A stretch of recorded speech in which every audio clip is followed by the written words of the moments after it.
ਸ਼੍ਰੀ ਹਰਿਮੰਦਰ ਸਾਹਿਬ ਵਿਖੇ ਸ਼੍ਰੀ ਗੁਰੂ ਰਾਮਦਾਸ ਲੰਗਰ ਹਾਲ ਨੂੰ ਬੰਬ ਨਾਲ ਉਡਾਉਣ ਦੀ ਧਮਕੀ ਦੇ ਮਾਮਲੇ ਵਿੱਚ ਅੰਮ੍ਰਿਤਸਰ ਪੁਲਿਸ ਨੇ FIR ਦਰਜ ਕੀਤੀ ਹੈ।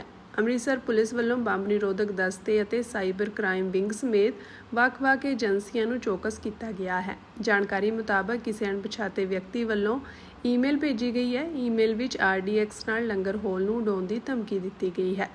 ਇਸ ਧਮਕੀ ਦੇ ਚੱਲਦਿਆਂ ਸ਼੍ਰੀ ਹਰਿਮੰਦਰ ਸਾਹਿਬ ਦੇ ਆਲੇ-ਦੁਆਲੇ ਸੁਰੱਖਿਆ ਨੂੰ ਹੋਰ ਵਧਾ ਦਿੱਤਾ ਗਿਆ ਅਤੇ ਪੁਲਿਸ ਬਲ ਦੀ ਤੈਨਾਤੀ ਵਿੱਚ ਵਾਧਾ ਕੀਤਾ ਗਿਆ ਹੈ।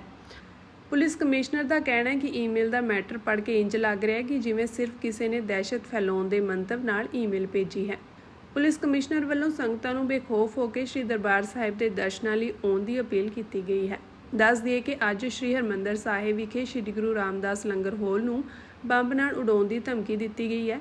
ਇਹ ਧਮਕੀ ਇੱਕ ਈਮੇਲ ਰਾਹੀਂ ਆਈ ਸੀ। ਇਸ ਤੋਂ ਬਾਅਦ ਸ਼੍ਰੋਮਣੀ ਗੁਰਦੁਆਰਾ ਪ੍ਰਬੰਧਕ ਕਮੇਟੀ ਦੀ ਟਾਸਕ ਫੋਰਸ ਨੂੰ ਸ਼੍ਰੀ ਹਰਿਮੰਦਰ ਸਾਹਿਬ ਦੇ ਅੰਦਰ ਅਤੇ ਬਾਹਰ ਤਾਇਨਾਤ ਕਰ ਦਿੱਤਾ ਗਿਆ ਹੈ। ਵੱਡੀ ਗਿਣਤੀ ਵਿੱਚ ਸਾਦੇ ਕੱਪੜਿਆਂ 'ਚ ਪੁਲਿਸ ਬਲ ਨੂੰ ਸ਼੍ਰੀ ਦਰਬਾਰ ਸਾਹਿਬ ਸਮੂਹ ਦੇ ਵਿੱਚ ਤਾਇਨਾਤ ਕੀਤਾ ਗਿਆ ਹੈ। ਸ਼੍ਰੋਮਣੀ ਗੁਰਦੁਆਰਾ ਪ੍ਰਬੰਧਕ ਕਮੇਟੀ ਮੈਂਬਰ ਕੁਲਵੰਤ ਸਿੰਘ ਮੰਨਣ ਨੇ ਕਿਹਾ ਕਿ ਈਮੇਲ ਵਿੱਚ ਸ਼੍ਰੀ ਗੁਰੂ ਰਾਮਦਾਸ ਲੰਗਰ ਹਾਲ ਨੂੰ RDX ਨਾਲ ਉਡਾਉਣ ਦਾ ਜ਼ਿਕਰ ਸੀ। ਉਹਨਾਂ ਕਿਹਾ ਕਿ ਅਜਿਹਾ ਲੱਗਦਾ ਹੈ ਕਿ ਇਹ ਡਰ ਦਾ ਮਾਹੌਲ ਪੈਦਾ ਕਰਨ ਲਈ ਕੀਤਾ ਗਿਆ ਹੈ।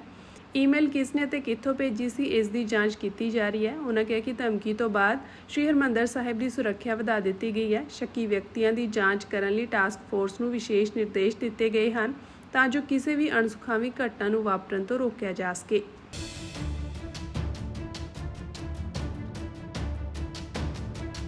ਸ਼੍ਰੀ ਹਰਿਮੰਦਰ ਸਾਹਿਬ ਵਿਖੇ ਸ਼੍ਰੀ ਗੁਰੂ ਰਾਮਦਾਸ ਲੰਗਰ ਹਾਲ ਨੂੰ ਬੰਬ ਨਾਲ ਉਡਾਉਣ ਦੀ ਧਮਕੀ ਦੇ ਮਾਮਲੇ ਵਿੱਚ ਅੰਮ੍ਰਿਤਸਰ ਪੁਲਿਸ ਨੇ FIR ਦਰਜ ਕੀਤੀ ਹੈ। ਅੰਮ੍ਰਿਤਸਰ ਪੁਲਿਸ ਵੱਲੋਂ ਬੰਬ ਨਿਰੋਧਕ ਦਸਤੇ ਅਤੇ ਸਾਈਬਰ ਕ੍ਰਾਈਮ ਵਿੰਗ ਸਮੇਤ ਵੱਖ-ਵੱਖ ਏਜੰਸੀਆਂ ਨੂੰ ਚੌਕਸ ਕੀਤਾ ਗਿਆ ਹੈ। ਜਾਣਕਾਰੀ ਮੁਤਾਬਕ ਕਿਸੇ ਅਣਪਛਾਤੇ ਵਿਅਕਤੀ ਵੱਲੋਂ ਈਮੇਲ ਭੇਜੀ ਗਈ ਹੈ। ਈਮੇਲ ਵਿੱਚ RDX ਨਾਲ ਲੰਗਰ ਹਾਲ ਨੂੰ ਉਡਾਉਣ ਦੀ ਧਮਕੀ ਦਿੱਤੀ ਗਈ ਹੈ। ਇਸ ਧਮਕੀ ਦੇ ਚੱਲਦਿਆਂ ਸ਼੍ਰੀ ਹਰਿਮੰਦਰ ਸਾਹਿਬ ਦੇ ਆਲੇ-ਦੁਆਲੇ ਸੁਰੱਖਿਆ ਨੂੰ ਹੋਰ ਵਧਾ ਦਿੱਤਾ ਗਿਆ ਹੈ ਅਤੇ ਪੁਲਿਸ ਬਲ ਦੀ ਤੈਨਾਤੀ ਵਿੱਚ ਵਾਧਾ ਕੀਤਾ ਗਿਆ ਹੈ। ਪੁਲਿਸ ਕਮਿਸ਼ਨਰ ਦਾ ਕਹਿਣਾ ਹੈ ਕਿ ਈਮੇਲ ਦਾ ਮੈਟਰ ਪੜ੍ਹ ਕੇ ਇੰਜ ਲੱਗ ਰਿਹਾ ਹੈ ਕਿ ਜਿਵੇਂ ਸਿਰਫ ਕਿਸੇ ਨੇ ਦਹਿਸ਼ਤ ਫੈਲਾਉਣ ਦੇ ਮੰਤਵ ਨਾਲ ਈਮੇਲ ਭੇਜੀ ਹੈ। ਪੁਲਿਸ ਕਮਿਸ਼ਨਰ ਵੱਲੋਂ ਸੰਗਤਾਂ ਨੂੰ ਬੇਖੌਫ ਹੋ ਕੇ ਸ਼੍ਰੀ ਦਰਬਾਰ ਸਾਹਿਬ ਦੇ ਦਰਸ਼ਨਾਂ ਲਈ ਆਉਣ ਦੀ ਅਪੀਲ ਕੀਤੀ ਗਈ ਹੈ। ਦੱਸ ਦਈਏ ਕਿ ਅੱਜ ਸ਼੍ਰੀ ਹਰਿਮੰਦਰ ਸਾਹਿਬ ਵਿਖੇ ਸ਼੍ਰੀ ਗੁਰੂ ਰਾਮਦਾਸ ਲੰਗਰ ਹਾਲ ਨੂੰ ਬੰਬ ਨਾਲ ਉਡਾਉਣ ਦੀ ਧਮਕੀ ਦਿੱਤੀ ਗਈ ਹੈ। ਇਹ ਧਮਕੀ ਇੱਕ ਈਮੇਲ ਰਾਹੀਂ ਆਈ ਸੀ। ਇਸ ਤੋਂ ਬਾਅਦ ਸ਼੍ਰੋਮਣੀ ਗੁਰਦੁਆਰਾ ਪ੍ਰਬੰਧਕ ਕਮੇਟੀ ਦੀ ਟਾਸਕ ਫੋਰਸ ਨੂੰ ਸ਼੍ਰੀ ਹਰਿਮੰਦਰ ਸਾਹਿਬ ਦੇ ਅੰਦਰ ਅਤੇ ਬਾਹਰ ਤਾਇਨਾਤ ਕਰ ਦਿੱਤਾ ਗਿਆ ਹੈ। ਵੱਡੀ ਗਿਣਤੀ ਵਿੱਚ ਸਾਦੇ ਕੱਪੜਿਆਂ 'ਚ ਪੁਲਿਸ ਬਲ ਨੂੰ ਸ਼੍ਰੀ ਦਰਬਾਰ ਸਾਹਿਬ ਸਮੂਹ ਦੇ ਵਿੱਚ ਤਾਇਨਾਤ ਕੀਤਾ ਗਿਆ ਹੈ। ਸ਼੍ਰੋਮਣੀ ਗੁਰਦੁਆਰਾ ਪ੍ਰਬੰਧਕ ਕਮੇਟੀ ਮੈਂਬਰ ਕੁਲਵੰਤ ਸਿੰਘ ਮੰਨਣ ਨੇ ਕਿਹਾ ਕਿ ਈਮੇਲ ਵਿੱਚ ਸ਼੍ਰੀ ਗੁਰੂ ਰਾਮਦਾਸ ਲੰਗਰ ਹਾਲ ਨੂੰ RDX ਨਾਲ ਉਡਾਉਣ ਦਾ ਜ਼ਿਕਰ ਸੀ। ਉਹਨਾਂ ਕਿਹਾ ਕਿ ਅਜਿਹਾ ਲੱਗਦਾ ਹੈ ਕਿ ਇਹ ਡਰ ਦਾ ਮਾਹੌਲ ਪੈਦਾ ਕਰਨ ਲਈ ਕੀਤਾ ਗਿਆ ਹੈ। ਈਮੇਲ ਕਿਸ ਨੇ ਤੇ ਕਿੱਥੋਂ ਭੇਜੀ ਸੀ, ਇਸ ਦੀ ਜਾਂਚ ਕੀਤੀ ਜਾ ਰਹੀ ਹੈ। ਉਹਨਾਂ ਕਿਹਾ ਕਿ ਧਮਕੀ ਤੋਂ ਬਾਅਦ ਸ਼੍ਰੀ ਹਰਿਮੰਦਰ ਸਾਹਿਬ ਦੀ ਸੁਰੱਖਿਆ ਵਧਾ ਦਿੱਤੀ ਗਈ ਹੈ। ਸ਼ੱਕੀ ਵਿਅਕਤੀਆਂ ਦੀ ਜਾਂਚ ਕਰਨ ਲਈ ਟਾਸਕ ਫੋਰਸ ਨੂੰ ਵਿਸ਼ੇਸ਼ ਨਿਰਦੇਸ਼ ਦਿੱਤੇ ਗਏ ਹਨ ਤਾਂ ਜੋ ਕਿਸੇ ਵੀ ਅਣਸੁਖਾਵੀ ਘਟਨਾ ਨੂੰ ਵਾਪਰਨ ਤੋਂ ਰੋਕਿਆ ਜਾ ਸਕੇ।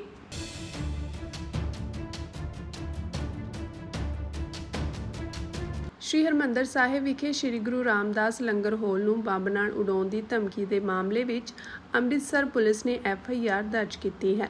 ਅੰਮ੍ਰਿਤਸਰ ਪੁਲਿਸ ਵੱਲੋਂ ਬੰਬ ਨਿਰੋਧਕ ਦਸਤੇ ਅਤੇ ਸਾਈਬਰ ਕ੍ਰਾਈਮ ਵਿੰਗ ਸਮੇਤ ਵੱਖ-ਵੱਖ ਏਜੰਸੀਆਂ ਨੂੰ ਚੌਕਸ ਕੀਤਾ ਗਿਆ ਹੈ। ਜਾਣਕਾਰੀ ਮੁਤਾਬਕ ਕਿਸੇ ਅਣਪਛਾਤੇ ਵਿਅਕਤੀ ਵੱਲੋਂ ਈਮੇਲ ਭੇਜੀ ਗਈ ਹੈ। ਈਮੇਲ ਵਿੱਚ RDX ਨਾਲ ਲੰਗਰ ਹਾਲ ਨੂੰ ਉਡਾਉਣ ਦੀ ਧਮਕੀ ਦਿੱਤੀ ਗਈ ਹੈ। ਇਸ ਧਮਕੀ ਦੇ ਚੱਲਦਿਆਂ ਸ਼੍ਰੀ ਹਰਿਮੰਦਰ ਸਾਹਿਬ ਦੇ ਆਲੇ-ਦੁਆਲੇ ਸੁਰੱਖਿਆ ਨੂੰ ਹੋਰ ਵਧਾ ਦਿੱਤਾ ਗਿਆ ਹੈ ਅਤੇ ਪੁਲਿਸ ਬਲ ਦੀ ਤੈਨਾਤੀ ਵਿੱਚ ਵਾਧਾ ਕੀਤਾ ਗਿਆ ਹੈ। ਪੁਲਿਸ ਕਮਿਸ਼ਨਰ ਦਾ ਕਹਿਣਾ ਹੈ ਕਿ ਈਮੇਲ ਦਾ ਮੈਟਰ ਪੜ੍ਹ ਕੇ ਇੰਜ ਲੱਗ ਰਿਹਾ ਹੈ ਕਿ ਜਿਵੇਂ ਸਿਰਫ ਕਿਸੇ ਨੇ ਦਹਿਸ਼ਤ ਫੈਲਾਉਣ ਦੇ ਮੰਤਵ ਨਾਲ ਈਮੇਲ ਭੇਜੀ ਹੈ। ਪੁਲਿਸ ਕਮਿਸ਼ਨਰ ਵੱਲੋਂ ਸੰਗਤਾਂ ਨੂੰ ਬੇਖੌਫ ਹੋ ਕੇ ਸ਼੍ਰੀ ਦਰਬਾਰ ਸਾਹਿਬ ਦੇ ਦਰਸ਼ਨਾਂ ਲਈ ਆਉਣ ਦੀ ਅਪੀਲ ਕੀਤੀ ਗਈ ਹੈ। ਦੱਸ ਦਈਏ ਕਿ ਅੱਜ ਸ਼੍ਰੀ ਹਰਿਮੰਦਰ ਸਾਹਿਬ ਵਿਖੇ ਸ਼੍ਰੀ ਗੁਰੂ ਰਾਮਦਾਸ ਲੰਗਰ ਹਾਲ ਨੂੰ ਬੰਬ ਨਾਲ ਉਡਾਉਣ ਦੀ ਧਮਕੀ ਦਿੱਤੀ ਗਈ ਹੈ।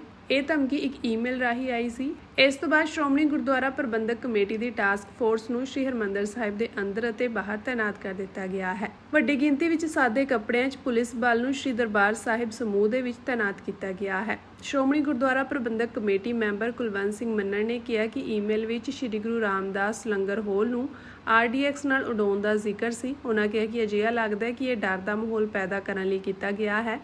ਈਮੇਲ ਕਿਸ ਨੇ ਤੇ ਕਿੱਥੋਂ ਭੇਜੀ ਸੀ, ਇਸ ਦੀ ਜਾਂਚ ਕੀਤੀ ਜਾ ਰਹੀ ਹੈ। ਉਹਨਾਂ ਕਿਹਾ ਕਿ ਧਮਕੀ ਤੋਂ ਬਾਅਦ ਸ਼੍ਰੀ ਹਰਿਮੰਦਰ ਸਾਹਿਬ ਦੀ ਸੁਰੱਖਿਆ ਵਧਾ ਦਿੱਤੀ ਗਈ ਹੈ। ਸ਼ੱਕੀ ਵਿਅਕਤੀਆਂ ਦੀ ਜਾਂਚ ਕਰਨ ਲਈ ਟਾਸਕ ਫੋਰਸ ਨੂੰ ਵਿਸ਼ੇਸ਼ ਨਿਰਦੇਸ਼ ਦਿੱਤੇ ਗਏ ਹਨ ਤਾਂ ਜੋ ਕਿਸੇ ਵੀ ਅਣਸੁਖਾਵੀ ਘਟਨਾ ਨੂੰ ਵਾਪਰਨ ਤੋਂ ਰੋਕਿਆ ਜਾ ਸਕੇ।